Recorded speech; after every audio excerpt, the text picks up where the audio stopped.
Boa noite, pessoal. Sejam bem-vindos à jornada de lives temáticas. Nós estamos no nosso último dia de lives temáticas dessa primeira jornada, porque nós já organizamos a segunda jornada, que vai dar início à Marcha Virtual pela Ciência. Para quem vem nos acompanhando, essa jornada de lives temáticas ela é uma iniciativa baseada no edital UFAL Conectada. A UFAL ela tem 3 pilares, todas as universidades, que é ensino, pesquisa e extensão. E a UFAL ela não está parada. Ela continua desenvolvendo suas atividades de ensino pela plataforma, continua desenvolvendo suas atividades de pesquisa. Muitos professores estão aproveitando esse período também de pandemia para desenvolver novas pesquisas, e as atividades de extensão também não estão paradas, como é o caso dessa jornada de lives temáticas. A gente sabe que nós temos educação formal, não formal e informal.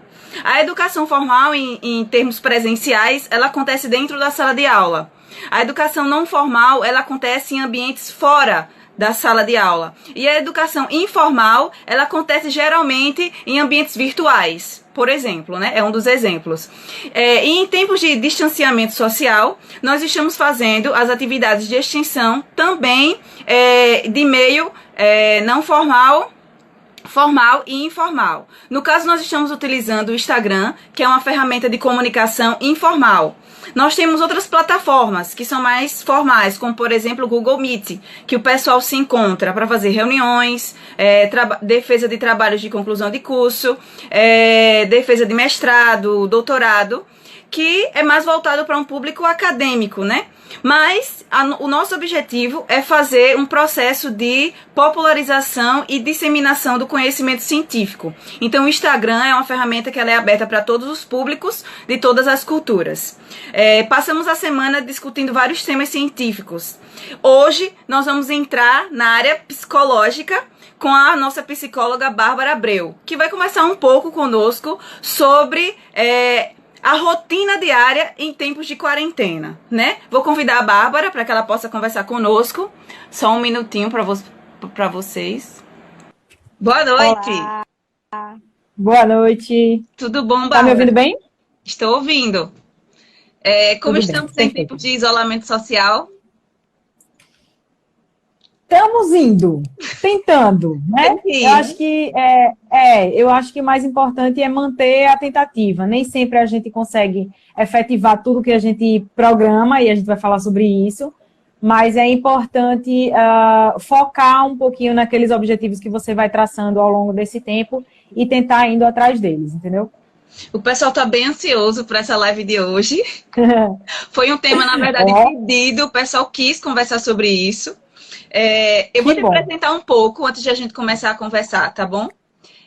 A Bárbara, ela é psicóloga e mestranda da Universidade Federal de Alagoas, registrada no CRP 153893, com formação clínica em Gestalt Terapia pelo Centro de Crescimento Humano e orientadora profissional pelo Instituto do Ser de Santa Catarina.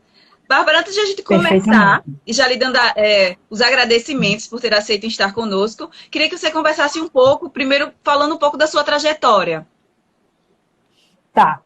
Eu que agradeço o convite, é sempre bom ter um espaço que a gente possa trocar, né? Uma coisa tão inusitada assim, né? Um centro de química, e a gente conseguir criar esse diálogo, porque eu acho que tem coisas que permeiam todas as áreas, então é muito importante a gente ter esse diálogo. Acho muito bom que o pessoal tenha pedido para falar sobre esse assunto. É importante a gente falar sobre essa situação que a gente está vivendo. É uma situação totalmente atípica e inesperada, né? Então, assim, minha trajetória dentro da psicologia, eu fiz a graduação na UFAL também, né? Fiz a minha formação lá na UFAL. Quando saí, fui trabalhar na área de recursos humanos. Trabalhei 4 anos numa empresa como gestora de recursos humanos, mas sempre buscando outras alternativas, e eu amo estar em sala de aula. Inclusive, um dos motivos de eu fazer mestrado é saber que eu quero estar em sala de aula não só como aluna, mas também como professora, né? Gosto muito desse espaço, desse ambiente. Esse ambiente de construção de conhecimento, para mim, é muito rico, né? E muito caro também. Eu acho que a gente se esforça muito, se empenha muito e precisa muito dele, em qualquer momento da nossa sociedade, mas hoje, mais do que nunca, espaços de construção de conhecimento são indispensáveis, né? Então, eu venho nessa trajetória e aí fiz a minha formação clínica, associando a essa atuação no recursos humanos, e depois larguei tudo para fazer o mestrado. Assim, tudo não, larguei o trabalho, né? Larguei a parte de gestão de pessoas para me dedicar realmente e exclusivamente ao mestrado, e pretendo concluir, né, defender assim que for possível dentro das organizações. Estou terminando meu texto para nos próximos meses, talvez de forma virtual, defender a minha dissertação de mestrado, né? É verdade. Então, o caminho é mais ou menos esse. Bárbara, veja só, a gente vai começar a nossa pauta justamente conversando sobre esse impacto que a gente teve de rompimento da rotina de forma abrupta, na verdade. Né? Ou seja, nós não estávamos preparados para quebrar a nossa rotina, né? Os pais que levavam os filhos para as escolas, as pessoas que tinham que ir para a universidade naquele horário, de ir para a academia, ir para um curso de línguas, ou qualquer outro tipo de atividade. Essa quebra de rotina, ela gera um impacto. E que muitas vezes a gente não está preparado para emoções que vão surgindo. Ou o sentimento de tédio, ou a impaciência, ou se sentindo deprimido, achando que está em depressão, ou sentimento de ansiedade. É normal isso? Conversa um pouco com a gente sobre isso. Veja só, Monique, de fato, isso que você falou, a grande questão dessa situação que a gente está vivendo é porque foi inesperado. Uma coisa você vai sair de férias, você sabe mais ou menos o seu período de férias, então você programa, você está com suas férias remuneradas, é um período que você vai fazer outros projetos. Quando você até é demitido, por exemplo, que não necessariamente é uma coisa que você está esperando, mas você vai em busca de outras coisas, e o momento que a gente está é um momento meio que de pausa. Você nem está de férias, você nem foi demitido, algumas pessoas até foram demitidas, mas outras não. Então, essa coisa que foi inesperada realmente criou choque. Porque a gente o ser humano, em geral, tem uma tendência de tentar manter o controle das coisas. E isso foi uma situação que saiu do nosso controle. Ninguém estava esperando que acontecesse e nem sabia como lidar, porque há muito tempo que a gente não passa uma situação semelhante a essa. Isso. Lá em tempos de colonização, a gente viveu situações de pestes e de outras doenças coletivas e sociais, mas faz muito tempo. Era uma outra construção de sociedade. Hoje, numa sociedade moderna, a gente nunca tinha passado por uma coisa dessa. Né? E eu costumo dizer muito isso, assim, o Brasil tem essa coisa de ser abençoado por Deus e bonito por natureza, de não ter catástrofes naturais, como outros países têm, então isso não nos prepara para momentos catastróficos, de certo modo. Outros países que vivem tsunami, terremoto, não sei o quê, que vivem em situações naturais críticas, acaba que desenvolve estratégias de isolamento e de reestruturação de sociedade de forma diferente da nossa, porque a gente não tem esses problemas. Então, realmente, a gente foi muito pego de surpresa. E é natural que aconteça essa desacomodação dos sentimentos. É natural que aconteça esse tédio, que aconteça essa... E eu acho que a coisa que mais acontece, talvez, é a confusão. É assim, e agora? Peraí, como é que é? Eu estou em casa, mas estou trabalhando, eu tenho horário, mas eu não tenho horário, eu deveria estar trabalhando, ou eu deveria estar em lazer, eu deveria estar com minha família, já que eu estou em casa... Tudo isso é mais uma sensação de confusão, de não estou no lugar certo na hora certa. Uma coisa, como você disse, quebrou aquela rotina. O que é a rotina? É o ciclo, né? A gente sai para trabalhar, a gente volta para casa. Voltar para casa pronto, já concluí o meu tempo produtivo, já concluí o meu horário comercial. A partir de agora é descanso. Para alguns, né? Porque você, como professora, sabe que quando chega em casa o trabalho segue, né? Mas, no geral, a gente, quando sai do escritório, sai do trabalho, sai da sala de aula, o momento seguinte, ele é de descanso, ele é de repouso. E não está tendo isso, não tem esse sair e voltar. Então, isso acontece. Agora, uma coisa que a gente tem que observar é o seguinte, é social e é geral que a gente está sentindo essa tristeza, essa angústia, até pelo medo de tudo que está acontecendo. A gente não sabe, né, como eu tenho ouvido, é a questão do inimigo invisível. Não é palpável. Né? O vírus, ele não é palpável, você não sabe onde ele está para evitar. Não é uma coisa assim, eu vou evitar um beco escuro. Não existe. Qualquer coisa pode te deixar vulnerável a isso. Então, é muito difícil da gente lidar com essa coisa invisível. Então, esse sentimento de medo, de angústia, isso está acontecendo no geral das pessoas. E isso eu quero falar, assim, nas pessoas que estão nessa média, nas pessoas que estão dentro de uma normalidade entre muitas aspas, porque a gente tem que, eu não posso aqui falar, por exemplo, existem pessoas que já vinham sofrendo, por exemplo, de depressão, de outros adoecimentos, né, psíquicos, que têm condições mais sérias nesse sentido. Não é a mesma coisa do que a população em geral está vivendo, entende? Existe uma diferença. Então, vai ter dias que vai dar essa angústia, vai dar essa tristeza, mas a gente tem que se observar por quanto tempo isso dura. Se eu não consigo dobrar isso, por quanto tempo eu não consigo dobrar? Isso é uma coisa muito importante de observar. Acontecer é normal. Agora, o tempo de duração, a gente precisa prestar atenção para perceber se não está desenvolvendo uma outra situação. Eu acho interessante a gente conversar sobre isso, dizendo que é normal esse processo inicial, porque logo no início também da questão de isolamento, muitas pessoas ficaram sem hora para acordar, elas começaram a acordar mais tarde, sem hora para fazer refeição, muitas pessoas começaram a tomar café na hora do almoço, começaram a almoçar na hora da janta, começaram a ficar com os horários sem ordem, né, desorganizados, né? E eu acho importante isso, porque às vezes eu escutei de alguns alunos acharem que estavam entrando em depressão porque não estavam tendo um controle, uma organização diária, né? Vai falar alguma coisa? Não, pode falar. A gente, como lidar muito com alunos, principalmente eu que sou professora, eu percebo que muitos alunos não conseguem estruturar uma rotina. Eles não conseguem manter esse controle, porque eles dizem que eles têm muitas distrações dentro de casa. Às vezes eles precisam fazer uma determinada tarefa, uma determinada ação, até planejam, mas eles não conseguem, porque eles se distraem muito. Aí, tem algo assim que possa ajudar a pessoa?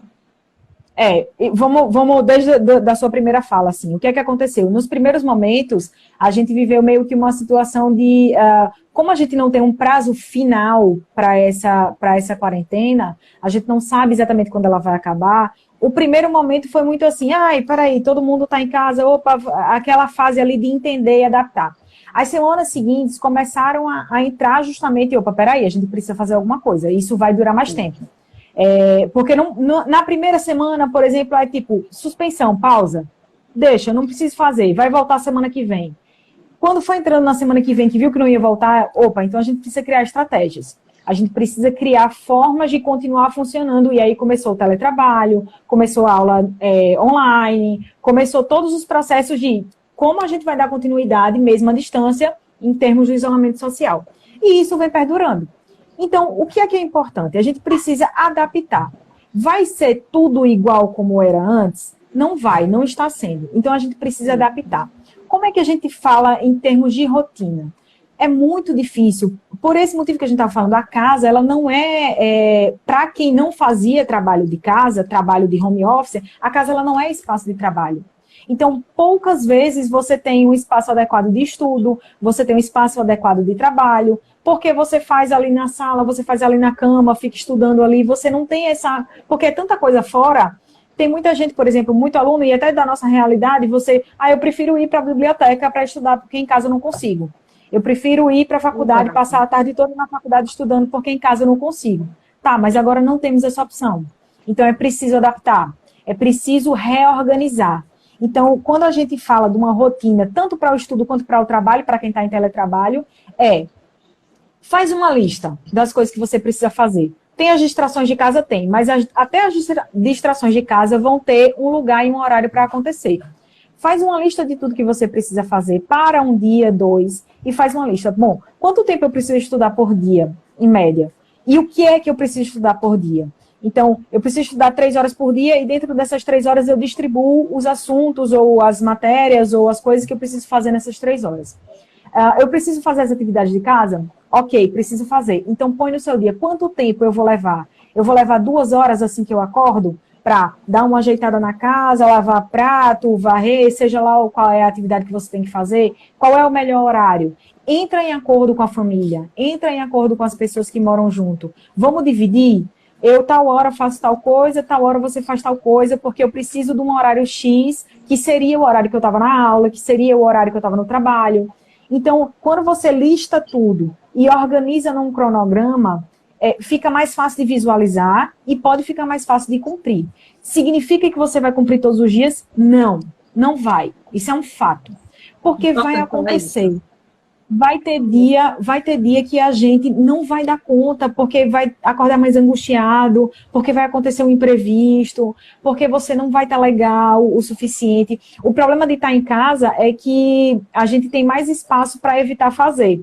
Dificilmente a gente faltaria o trabalho todos os dias que a gente acorda sem vontade de ir, né? Você não falta o trabalho sempre que você acorda sem vontade de ir. Você precisa ter uma vontade. Isso, você tem que ter uma coisa muito maior, você tem que estar doente, você tem que ter uma outra coisa que te leve a não ir para o trabalho. Mas em casa isso acaba ficando mais flexível. Então, se você tem aquela rotina que você acorda com você mesmo, né, que você fecha um acordo consigo e com os seus, fica mais fácil de cumprir. Agora, tem um detalhe muito importante, Monique, nessa situação, é o seguinte, tem muita gente, eu tenho acompanhado assim, né, algumas pessoas que às vezes estão colocando algumas metas impossíveis, já meio que criando impossibilidades. Então, por exemplo, então eu vou estudar 4 horas por dia, depois eu vou fazer um curso de línguas, depois coisas que não estava fazendo.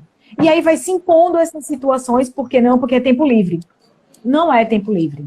Não é necessariamente tempo livre. A gente não vai dar conta de fazer isso. Então, tá com energia para fazer? Faça, mas não se imponha metas que você não vai cumprir, porque isso vai te trazer frustração, aí vai aumentar aquele sentimento de que eu não estou fazendo o que eu deveria estar fazendo, de que eu não estou conseguindo dar conta. Então, põe o que você precisa fazer e vai entrando em acordo com você e com as pessoas com as quais você mora e convive, de como cada um divide suas tarefas.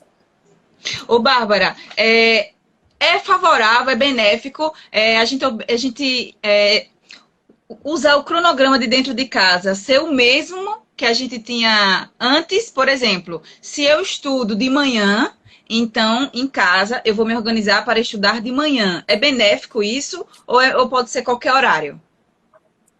Veja bem, Monique, isso vai depender por conta do funcionamento da casa. Não é uma coisa que está só no poder da pessoa. Seria o ideal. Principalmente se a gente for pensar em estudantes, porque normalmente quem está trabalhando, o teletrabalho está acontecendo na mesma hora do trabalho, porque envolve outras pessoas. Isso. Então vai seguindo um horário comercial.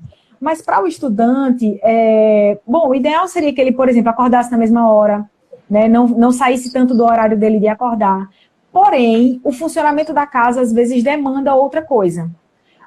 Vamos dizer, a mãe está arrumando a casa nesse horário, está fazendo barulho, está precisando entrar no quarto, tá mais movimentado. Então, pode dificultar a questão do estudo. Por isso que eu falo do acordo da família. Seria o ideal que ele fizesse na mesma hora? Seria o ideal, mas se não dá para ser tão ideal assim, se de manhã está mais movimentado, porque eu estou pensando de manhã assim, eu estou falando até pela minha própria realidade. É a hora que a gente vai levantar, vai arrumar as coisas, vai fazer almoço, é a hora mais movimentada.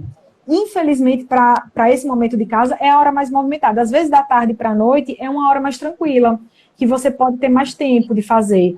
Então, isso vai variar de família para família, de casa para casa, entendeu? Se dá para fazer no mesmo horário, ok, legal. Mas também não força uma coisa que vai estar o tempo todo em choque com a rotina e com o funcionamento da casa para não virar mais uma situação de estresse, entendeu?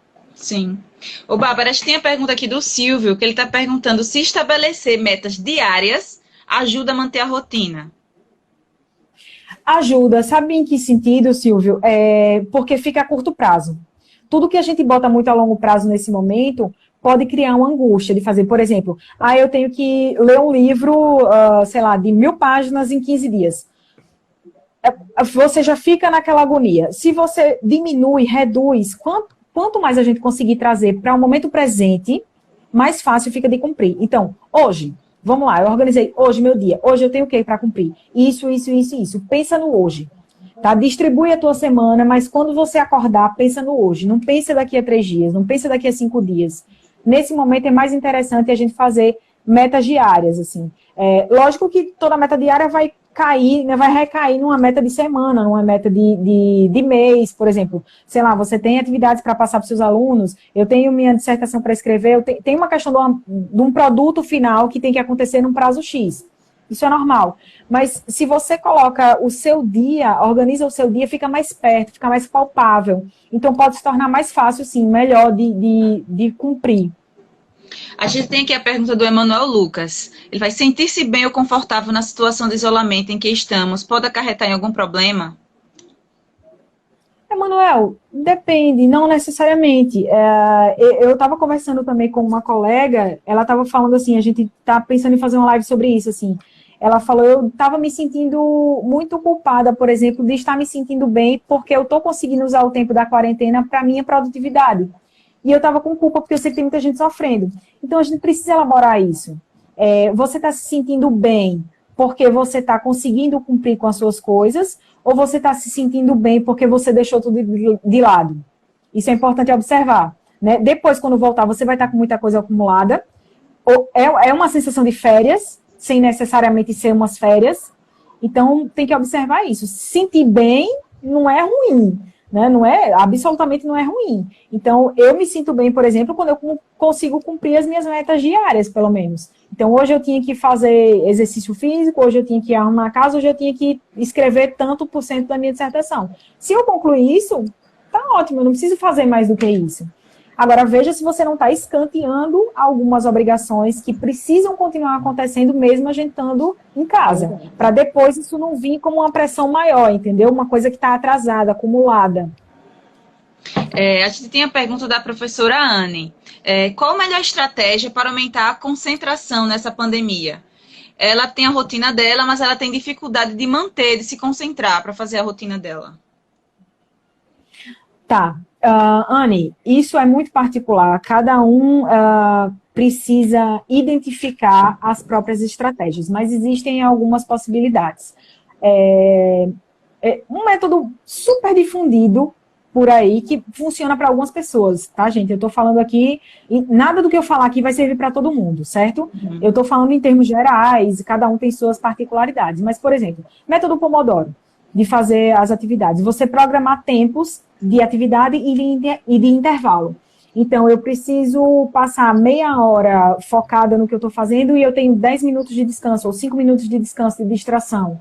Porque se você se obriga a passar 3 horas seguidas no computador, por exemplo, produzindo alguma coisa, isso pode ser muito cansativo, muito desgastante. Porque você não está no ambiente normal que você normalmente estaria. Você no seu ambiente de trabalho, a gente conversa com colegas, a gente se levanta para tomar uma água, a gente levanta para tomar um cafezinho, vem um aluno e vem te fazer uma pergunta. Então, isso são as distrações que você não programou, mas que no final das contas te ajudam a produzir durante mais tempo. Então, se você está com dificuldade de manter a concentração por muito tempo, combina horários de concentração plena e horários de pausa. Então, por quanto tempo você consegue manter concentração plena? 15 minutos, 20 minutos, meia hora? Vai medindo isso. Então, se é meia hora, vai fazendo dessa forma. Passa meia hora de atenção plena e dá um descanso de 5 minutos, que é o tempo que você levanta, dá uma olhadinha no celular, vai no banheiro, vai tomar uma água, vai tomar um café, depois retoma. Mais 20 minutos. Isso parece quebrado, mas no final das contas pode te dar uma produtividade a longo prazo muito melhor do que você se forçar a passar 2 horas inteiras sem fazer uma pausa, sem fazer um descanso. Ô, Bárbara, geralmente as pessoas, elas decidem assim, vou começar uma rotina. Aí elas pegam papel, começam a organizar seu cronograma, como vai ser, eu vou acordar tal hora, vou fazer tal exercício tal hora, vai listando tudo. Mas às vezes elas têm dificuldade para começar, principalmente pelo acordar. Tenho que acordar às 7 horas, por exemplo, da manhã. Que tipo de dica, sugestão você daria para pessoas que têm dificuldade de começar a rotina? Porque o início, geralmente, é a parte mais difícil, né? Porque você precisa começar para poder criar o hábito e se adaptar, né? O cérebro leva um tempo para se adaptar. Perfeito. Eu acho que nesse caso, Monique, a questão é o seguinte. Não esperem ter vontade. Não vai dar vontade. Não vai dar vontade de acordar às 7 horas da manhã para fazer seja lá o que for, porque a gente está em casa. Você não tem o ponto para bater, você não tem a aula para chegar, que se você não chegar naquela determinada hora, você vai ser penalizado. Não vai dar vontade, não espere ter a vontade genuína. Faça por acordo, faça pela obrigação, na primeira semana pelo menos. Acorde aquela rotina com você, que é o acordo mais difícil de fazer, porque quando a gente acorda com outra pessoa, tem o outro para cobrar, tem o outro para fazer junto. Então, combine com você e, se for o caso, até combina com alguém de casa, não sei com quem, né, com quem você está dividindo a casa, companheiro, companheira, mãe, pai, filho. Olha, não deixa eu dormir até 9 horas, não.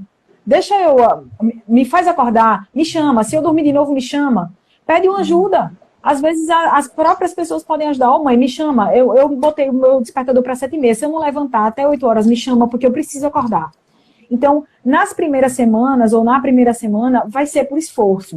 É ruim, mas vai ser por esforço. Então, se você conseguir na primeira semana se esforçar e cumprir aquilo que você acordou, aí é como você disse, vai entrando no funcionamento, vai entrando na rotina e começa a fazer falta. Isso a gente fala muito em termos de exercício físico, por exemplo. Nossa, é muito difícil começar.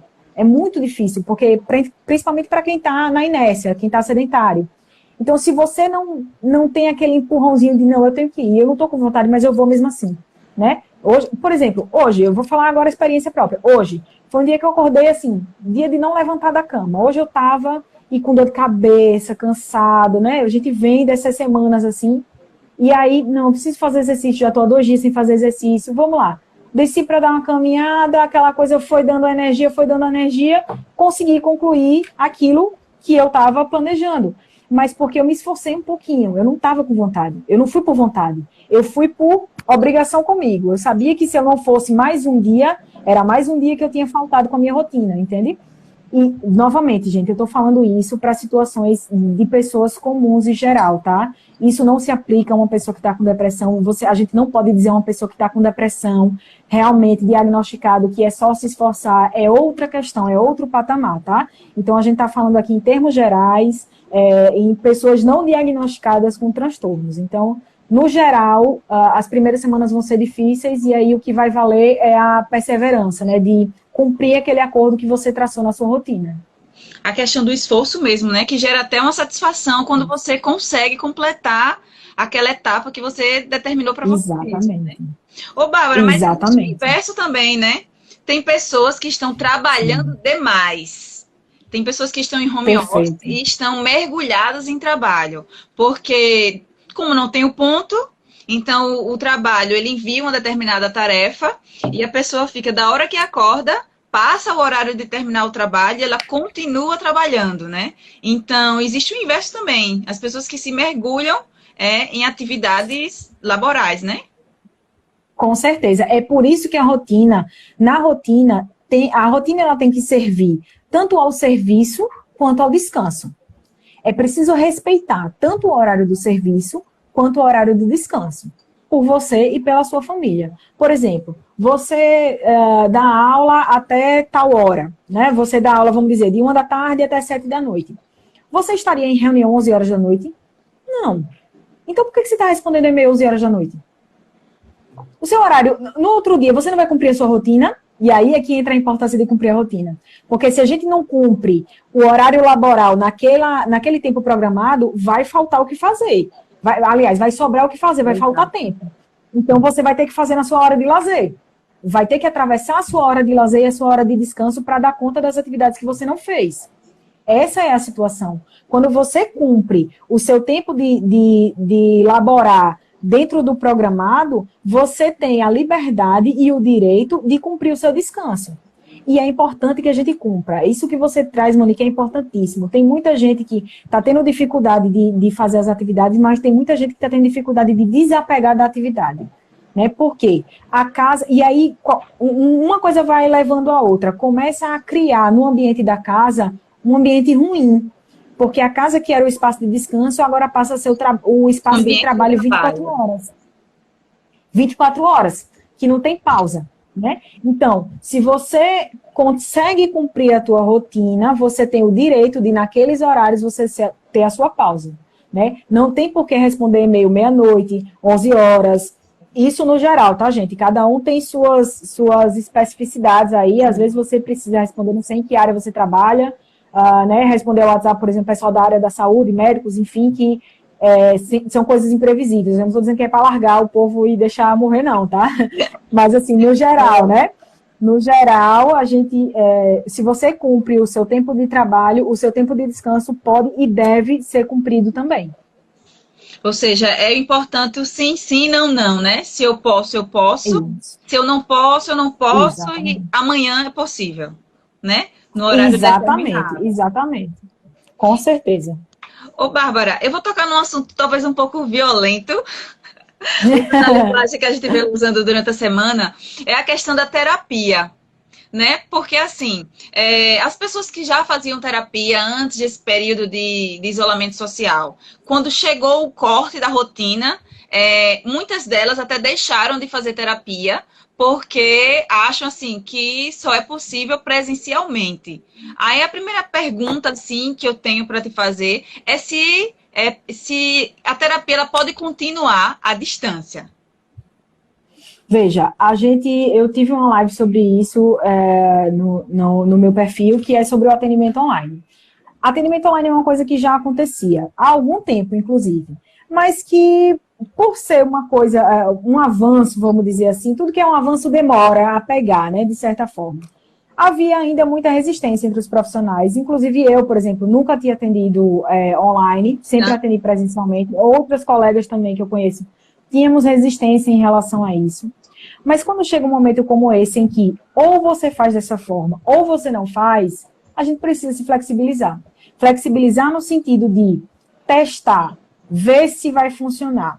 E aí é uma coisa, para se tiver algum psicólogo aqui nos ouvindo, né, existe a forma de fazer, tá?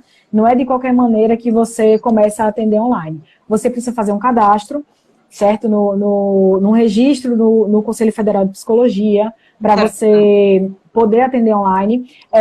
O que foi flexibilizado nesse momento foi uma avaliação mais completa, tá? Então, só de você se inscrever e você ter um recebimento da sua inscrição, você já pode atender, depois vão ser avaliados outros critérios, e precisa ter um espaço próprio para isso. Então, por exemplo, eu estou atendendo online, estou acompanhando a maioria das pessoas que eu já acompanhava presencialmente, estou acompanhando online. Sempre que eu vou atender, eu me fecho em um cômodo da casa, eu uso fones para que o que a pessoa está falando não vaze para outras pessoas da casa escutarem.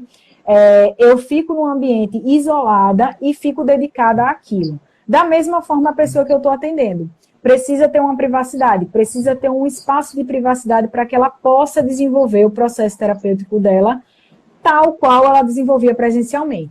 Então, é possível, sim. Quem já fazia, quem já estava em processo, entra em contato com o profissional que você estava em processo, pergunta se ele está disponibilizando esse tipo de serviço, vê com ele qual é a melhor forma, qual é o melhor horário. Nesse momento, a gente tem flexibilizado demais essa questão dos horários, não é o mesmo horário que eu atendia. Por quê? Porque, às vezes, a pessoa que eu estou atendendo diz assim, mas tal hora eu fico sozinha em casa, então para mim seria melhor, eu me sinto com mais privacidade, então dá para ajustar nesse horário? Dá para ajustar, a gente tem feito esse tipo de ajuste, não é tão rígido, não, é no mesmo horário que a gente se encontrava, não, porque é uma particularidade, é um momento diferente. Então, entra em contato com o teu psicólogo, com a tua psicóloga, conversa sobre a possibilidade, faz alguns atendimentos, vê se está funcionando para você, vê se você consegue se sentir acolhido, sentir que tá realmente andando a tua terapia nesse momento. A parada brusca da terapia é difícil, não é o ideal, né? A gente sabe, você quando está na terapia, você vai desenvolvendo processos, você vai abrindo algumas questões que você parar isso, né, interromper isso assim tão bruscamente, sem ser a preparação para a alta que a gente vai ter lá na frente, isso é ruim, isso não é positivo, porque você fica com as coisas em aberto, você fica com as coisas sem elaborar, sem ter uma conclusão, sem ter um encaminhamento. Então, se você está tendo essa demanda, está tendo essa necessidade, conversa com o profissional que te acompanha, vê se há essa possibilidade, vê se ele está atendendo, encontra na tua rotina, na tua agenda, um horário que você está mais à vontade, que você tem privacidade, um espaço em que você tenha privacidade, se você precisa sair um pouco, se dá para conversar com a tua família, para você ir para um espaço e ninguém te interromper naquele momento, mas é possível, sim, e tem sido cada vez mais aceito, né, assim, adaptado, tanto dos profissionais quanto dos clientes, que esse atendimento continue online, porque a gente não tem uma previsão de retorno, né? Ô, Bárbara, é importante para todo mundo fazer uma terapia? Você aconselharia? Rapaz, essa pergunta é difícil de você fazer para uma psicóloga, porque, assim, eu vou dizer que sim. Mas por quais motivos eu vou dizer que sim? Para todo mundo. Por quais motivos eu vou dizer que sim? Infelizmente, a gente ainda ouve muito, né? Ainda a psicologia e a terapia ainda é visto como uma coisa para quem está com problemas claros, problemas, né, disfuncionais e etc e tal. Mas o processo psicoterapêutico, ele é um processo de autoconhecimento. Ele é um processo de você se desvendar, de você entrar em contato com você mesma, independentemente de você ter um problema declarado ou não, certo? Não precisa você entrar numa crise de ansiedade, crise de pânico, crise de depressão para você ir para uma terapia. A terapia não é para tratar a doença. Essa é a grande mudança de chave que a gente precisa fazer e que a gente tem tentado fazer enquanto psicólogo, né? A psicologia tem batido muito nessa tecla. Psicologia não é para tratar a doença, ela é também para tratar a doença. Mas psicologia, psicoterapia, ela é para gerar autoconhecimento, para gerar formas de você lidar com a sua vida, estratégias, te dar ferramentas para você conhecer o seu funcionamento, conhecer o seu jeito de ser e agir das melhores maneiras possíveis. Então, por esse motivo é que eu digo que era importante para todo mundo. Não é porque todo mundo é doido, né? Não é por isso. Não precisa ser doido. Todo mundo é um pouco doido, todo mundo é um pouco doido. Isso aí é uma outra fase, é uma outra questão. Mas quando você vai num processo de psicoterapia, você vai entrando em contato com a sua forma de ser de uma maneira tão, tão, tão bonita e de uma forma tão íntima com você, que isso te dá produtos quase sempre muito positivos, independentemente de você ter uma questão muito grave, uma coisa muito séria que você precisa trabalhar ou não.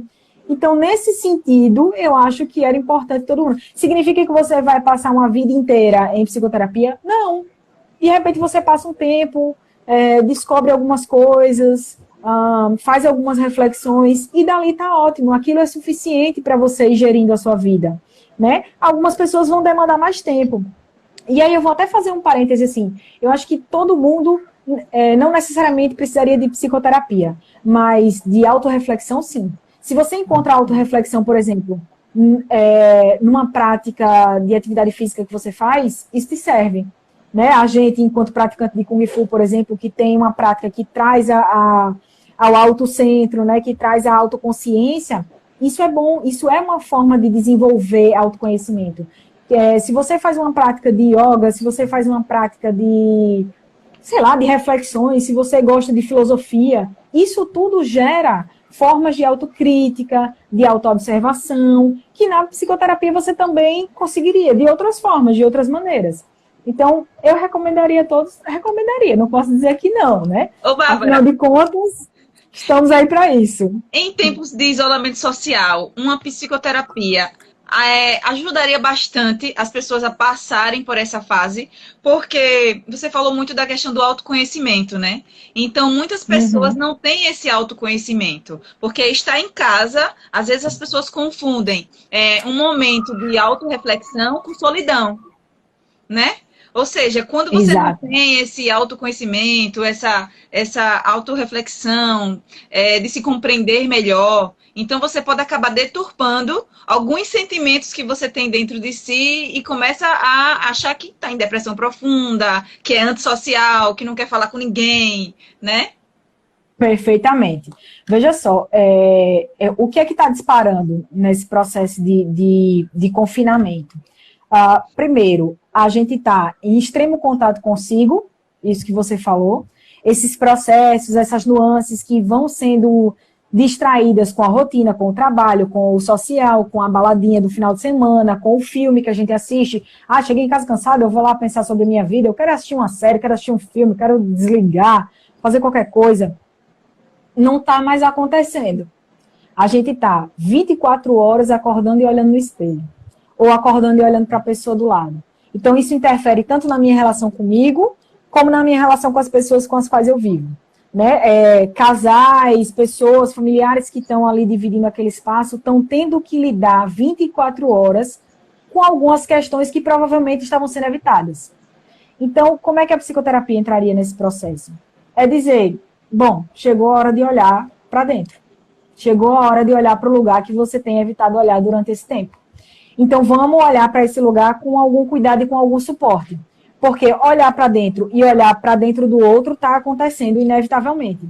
A psicoterapia viria como um suporte para esse momento. para você olhar para si, identificar essas sombras, essas questões que às vezes a gente, né, faz de conta que não vê, tenta abafar, tenta apagar. Então, na terapia, a gente ia trazê-las mais para o cenário ainda, trazê-las mais para protagonizar aquele momento, mas com suporte, com um auxílio do profissional que ia dizer assim, olha, existe essa coisinha aí dentro de você, que você estava evitando. Mas se a gente conversar sobre isso, e se a gente encontrar uma forma de você lidar com isso, isso não precisa ser sofrido. Basta você entender que processo é esse, que funcionamento é esse, que dificuldade é essa, que dor é essa que está aí, né? Tanto para você quanto para as pessoas com quem você vive, né? A gente tem ouvido relatos aí, tanto de casais que se aproximam, quanto de casais que estão criando atrito por essa convivência tão próxima. Então, como assim? Teoricamente, quando a gente está muito próximo, seria para ser melhor, mas às vezes acontece um atrito que... mas às vezes acontece um atrito de por que está acontecendo esse atrito? Porque tinha alguma coisa ali que não estava sendo conversada, tinha alguma coisa ali que não estava sendo resolvida e que agora não está tendo para onde fugir, está confinado, assim como as pessoas, os sentimentos e as emoções estão confinadas e elas vão estourar de alguma forma se não tiver o devido cuidado e o devido acompanhamento. Então a terapia nesse momento, ela serviria muito a esse propósito também, né, de olha, essas coisas que você está enxergando que você não via antes estavam aí desde sempre. Elas estão agora ampliadas, amplificadas por esse momento. E aí, vamos lidar com isso ou vai esconder por mais tempo? Vai abafar por mais tempo, né? Bárbara, já que a gente começou a falar de relações dentro de casa,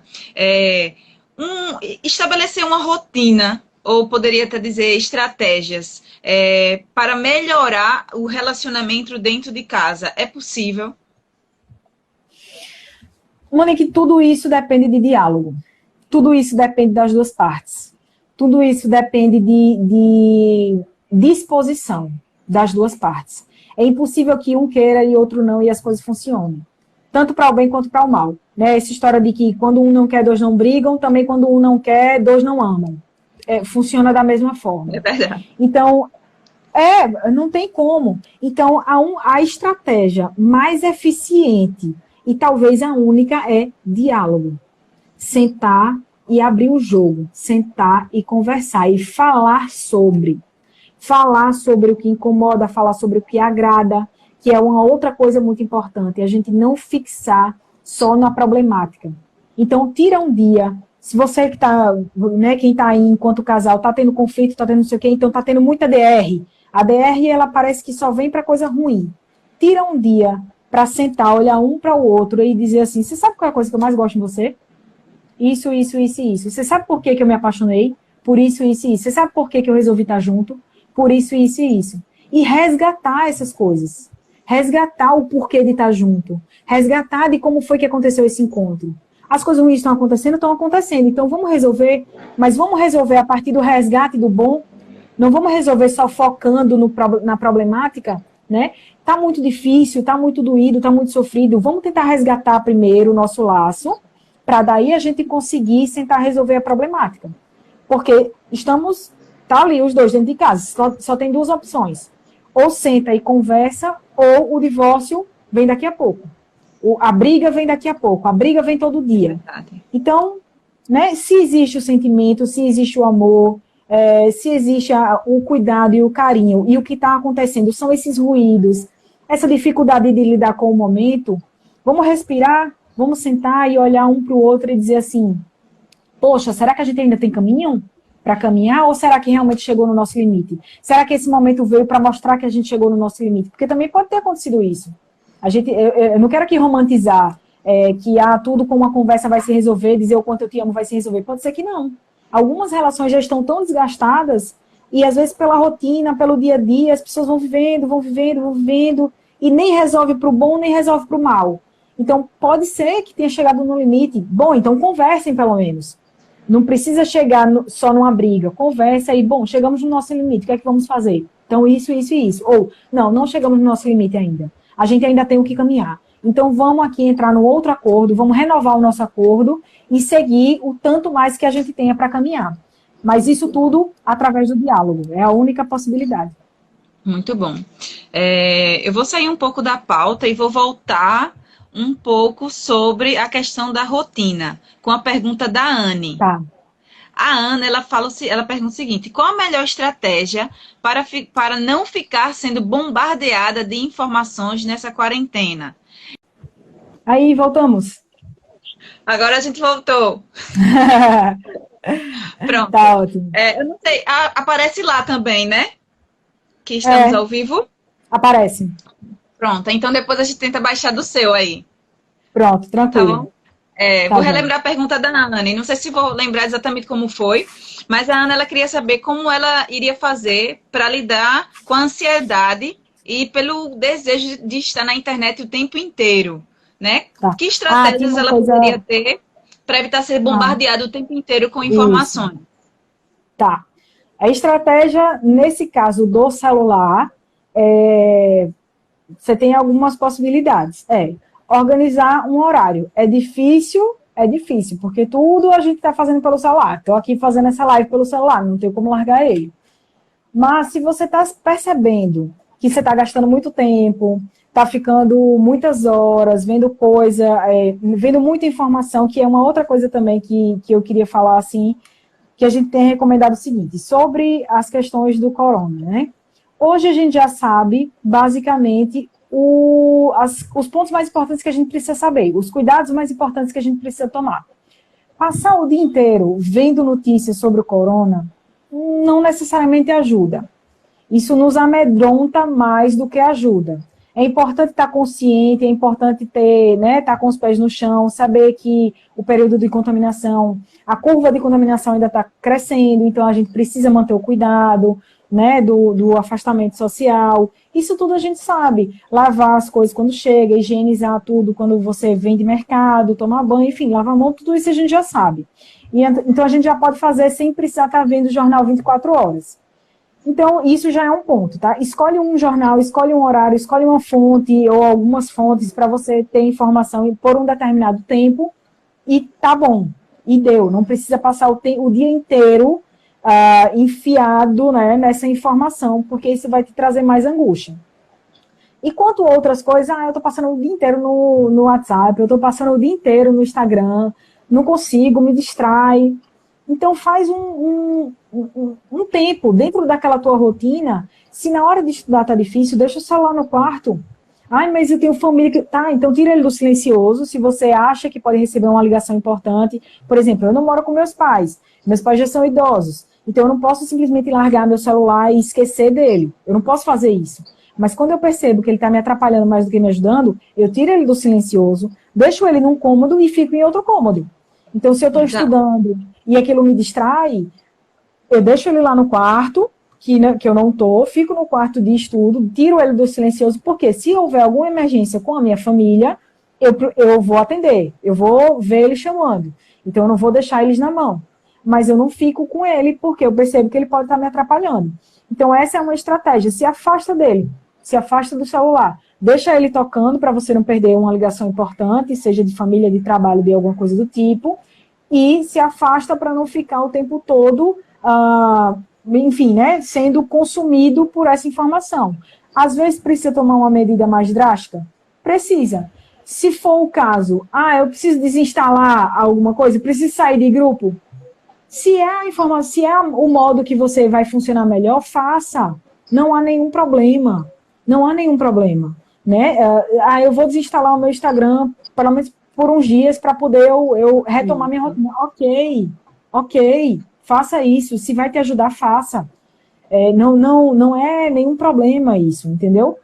E outra possibilidade divide o teu tempo, faz um acordinho. Tanto tempo de Instagram, mas assiste também uma palestra sobre alguma outra coisa. Se está com o celular, se é a tua fonte de informação, né? Se não tem notebook, não tem televisão o tempo todo. Então, beleza, um tempo você passa no Instagram, cronometra esse tempo, registra esse tempo, e outro tempo assiste uma palestra interessante que alguém te indicou, assiste uma aula, alguma coisa que vai te produzir uma outra coisa, entendeu? Que tira só daquela timeline infinita de Instagram e de redes sociais em geral. Então, são algumas possibilidades que você pode ter para tentar driblar esse consumo, né, que está acontecendo. Ô, Bárbara, antes da gente finalizar a live, vou ler a pergunta do Silvio, eu digo finalizar, porque como esse é o segundo vídeo, a gente vai tentar juntar um com o outro para depois tentar colocar no IGTV, então existe um tempo limite para a gente, certo? Certo. O Silvio, ele quer saber como podemos criar uma rotina para crianças. Tá, isso é uma questão que está muito difícil, porque no normal as crianças estariam na escola pelo menos por um horário. E criança demanda atenção, fato. Não tem como você negar isso. Você vai conseguir engajar uma criança, dependendo da idade dela, durante 2, 3 horas seguidas de uma atividade? Não vai. Isso vai demandar uma criatividade muito grande e um nível de organização da tua atenção diferente. O que é que a gente tem tentado, né, discutir com pais, enfim. Em alguns grupos, por exemplo, de psicólogos que atendem uma criança, como é que isso está acontecendo? Da mesma forma que o pai cria a rotina dele, senta junto com a criança e cria uma rotina para ela. E cria a tua rotina junto com a rotina dela, para ela perceber que você também tem obrigações. Ela perceber que você também vai cumprir tarefinhas. Não é só ela que está sendo obrigada a cumprir tarefinha porque ela é criança e você é adulto. Você diz, olha, a mamãe e o papai tem tal e tal e tal tarefinha para fazer no dia. Então, você também vai ter sua tarefinha para fazer no dia. Na hora que você está fazendo a sua tarefinha, eu estou fazendo a minha tarefinha. E aí vai ter uma hora que a gente vai poder brincar. Então, quando o papai disser ou a mamãe disser que está fazendo, que está ocupado e que está fazendo a tarefinha, é porque, como eu estou te mostrando, ó, todo dia, durante tal horário, eu tenho que fazer a minha tarefinha e você vai ter uma tarefinha para fazer também. Então, coincide esses horários. Por mais que a criança fique ali do teu lado e que, eventualmente, ela te atrapalhe um pouquinho, mas infelizmente, é criança, demanda atenção. Mas constrói essa rotina que vá coincidindo. Tanto o momento dela de fazer a tarefinha, porque a maioria das escolas estão passando tarefa online, atividades pelo e-mail para a criança fazer, né? Até videoaula também. Então, nessa hora que ela está fazendo a tarefinha dela, por mais que você auxilie, e na maioria das vezes precisa auxiliar, mas que tenha o teu momento e que tenha esse acordo. Ou até que, já que, às vezes, para fazer a tarefinha você precisa estar junto, então, que seja o horário dela assistir o desenho. Quanto tempo é do desenho? É meia hora, é 40 minutos do desenho. Então, você vai assistir esse desenho durante esse tempo enquanto a mamãe e o papai estão fazendo a tarefinha do trabalho. Alguma coisa nesse sentido. Mas deixa eles participarem da construção disso. Não só impõe. Porque quando só impõe, vai dar sempre a sensação de vontade de querer quebrar. Porque a criança ela quer expandir o limite, ela quer quebrar a regra, porque ela quer testar até onde ela pode ir. Então, se você faz isso de uma forma construindo mais junto, ela pode aceitar melhor aquela situação, aquela imposição da atividade. E também aproveitar o tempo livre para fazer alguma coisa junto. Porque aí você tem argumento para barganhar, né? Depois, olha, a gente não brincou aquela hora, então agora está na hora da mamãe trabalhar, está na hora do papai trabalhar. A gente brincou mais cedo, a gente brincou de tarde, a gente vai brincar de noite, a gente vai assistir um filme. Tira uma hora para fazer leitura com as crianças, é muito importante, tanto para estimular, quanto para você também ter um momento produtivo, não ser só deixar a criança no celular, deixar a criança na televisão, né? É difícil, eu sei, eu não tenho criança pequena em casa, então, para algumas pessoas pode ser, para algumas pessoas pode dizer, é muito fácil falar, mas isso são estratégias que a gente vê de estudos, isso são coisas que a gente não tira do nada. A gente tira de conhecendo o desenvolvimento infantil, conhecendo as demandas que são necessárias e conhecendo alguns processos que a gente já acompanhou, a gente sabe algumas coisas que funcionam mais do que outras. Por isso que a gente indica. Não necessariamente por experiência própria, mas por experiência de outros e de estudos que a gente acompanha. Então, essas são algumas possibilidades. Assim, fazer coisas junto é importante. Eu gostei muito da estratégia que você falou. E criar a rotina junto. Não só impor a rotina, porque se você só diz, não, você tem que fazer, eu vou fazer, para de me perturbar, para de me atrapalhar agora, a criança não entende, porque eu vi o Cortella falar essa semana, uma coisa que eu achei assim, a gente está muito preocupado em ocupar as crianças, e a gente está sofrendo muito com a pandemia, com o isolamento, mas para a criança, dentro de condições favoráveis para a criança, esse é um dos melhores momentos da vida, porque os pais estão 24 horas em casa. Então, eles estão vendo isso com uma felicidade. Meu filho está mais apegado a mim, Bárbara. Mas porque você passa o dia fora, você passa o dia trabalhando, e ele está te vendo em casa o tempo todo. Então, para eles, esse momento está maravilhoso. Eu tenho minha mãe a hora que eu quiser, eu tenho meu pai a hora que eu quiser. Como é que ele vai não querer aquele pai que no tempo normal passa 8, 9, 10 horas fora? Então, é difícil para eles saber que tem que ter o limite da distância. Então, se você vai construindo aquilo ali junto, olha, tá bom, mamãe vai brincar com você agora, a gente vai brincar tanto tempo. Vamos medir? Vamos botar... Aí já vai ensinando hora também, né? Dependendo da idade da criança, olha, 40 minutos é tanto tempo no reloginho. Então, vamos medir o tempo que a gente vai brincar e depois a mamãe vai trabalhar? Construir junto. Eu acho que a melhor opção é construir junto. Diminui até a ansiedade da criança, né? Exato, e acho que porque ele entende. Aumenta os laços, né, entre pais e filhos, né? Com certeza. Eu gostei dessa estratégia que você falou, porque eu vou falar por experiência própria. Na organização da minha rotina, tinha o horário que eu estabeleci para trabalhar, o horário que o Bernardo está dormindo. Então, quando o Bernardo acorda, é o horário que eu paro a minha atividade, aí vou começar a atividade com ele. Mas eu gostei dessa estratégia que você deu, de criar a rotina junto, dele ver que você está trabalhando e que ele está fazendo a tarefinha da escola. Né? Então, exatamente. Eu acho que eu gostei bastante, é interessante. Porque de uma forma ou de outra, você insere a criança na realidade do que está acontecendo. Né? Lógico que você não vai chegar para a criança e vai dizer, olha, está todo mundo morrendo. Não, gente, não faz isso não, pelo amor de Deus. A criança não vai ter condições de elaborar isso. Mas ela tem condições de elaborar assim, filho, a gente está passando por um momento diferente, a mamãe vai passar um tempo trabalhando em casa, o papai vai passar um tempo trabalhando em casa, mas a gente precisa trabalhar, eu preciso trabalhar. Vai ser muito legal porque eu vou trabalhar juntinho de você, mas eu vou precisar um tempo não estar brincando, então vai conversando nesse sentido. Tem coisas que dá para fazer, então, enquanto eu estiver trabalhando, eu vou criar uma tarefa para você, ou vai ter um desenho para você pintar, ou vai ter uma coisa para você desenhar, que você pode fazer junto comigo. Então, esse junto comigo, por mais que você esteja fazendo coisas totalmente diferentes, mas só de estar sentado na mesma mesa, para eles é a sensação de que eu estou na atenção da minha mãe o tempo todo, entendeu? Exato. Aqui teve um comentário da Eleni, que ela falou que está na mesma situação, porque só faz as coisas quando o filho dela dorme, o Heitor.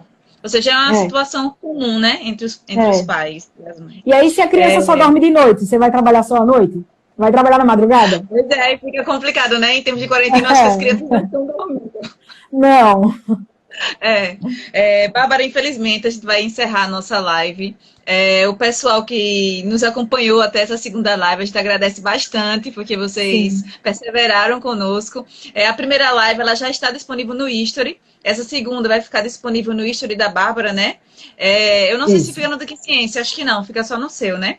Mas aí eu também não sei. Eu acho que não, mas eu acho que só no meu. Mas aí os monitores vão baixar as duas lives, vão tentar juntar em um vídeo só e colocar no feed. Se não der para juntar no vídeo só, a gente vai fazer duas postagens no feed para que a gente possa acompanhar, né? Para ficar depois. Então, agradeço muito, Bárbara, a sua disponibilidade em estar conosco, em conversar, compartilhar o seu conhecimento. É um momento muito oportuno para a gente discutir isso, se faz muito necessário. Então, agradeço bastante. Agradeço à Universidade Federal de Alagoas, ao Instituto de Química e Biotecnologia, à Pró-Reitoria de Extensão, por ter lançado o edital FAO Conectada, e a todos vocês que nos acompanharam e estão acompanhando a gente nessa jornada de lives temáticas. Aí, para ficar salvo, próxima semana, no dia 7 de maio, a SBPC lançou a Marcha pela Ciência, que começa no dia 7 de maio, que vai dar início também às segundas jornadas a segunda jornada de lives temáticas, que vai ter muita coisa boa, falando sobre inclusão, ensino de química para cegos, para surdos, ensino através de histórias em quadrinhos, ou seja, vai ser uma live muito preenchida, então fiquem conosco.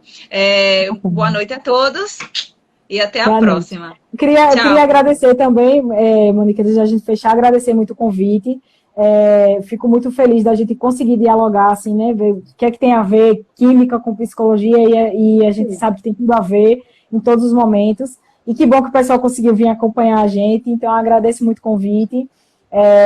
Esse momento acho que é muito importante para a gente, né? E essa programação toda aí que você está falando, né? A forma que a gente tem de produzir conteúdo agora é assim. Então, estamos sim produzindo conteúdo. Quando eu digo isso, né? Você vai largar o seu Instagram? Você não precisa largar o seu Instagram. Você pode assistir lives que estão tratando de algumas temáticas diferentes e mais produtivas e mais interessantes, entendeu? Então, e de maneira informal, descontraída, né? Que às vezes é muito bom. E acessível, menos técnico, né? Você vê que tudo que a gente conversou aqui, lógico que eu tenho 1000 teorias por trás das coisas que eu falei, mas não é o momento da gente falar sobre isso, é da gente falar sobre experiência e sobre a vivência da gente, né? Então, gratidão, vou acompanhar com certeza as próximas lives E Tá até a bom. próxima. Até a próxima. Tchauzinho. Tchau.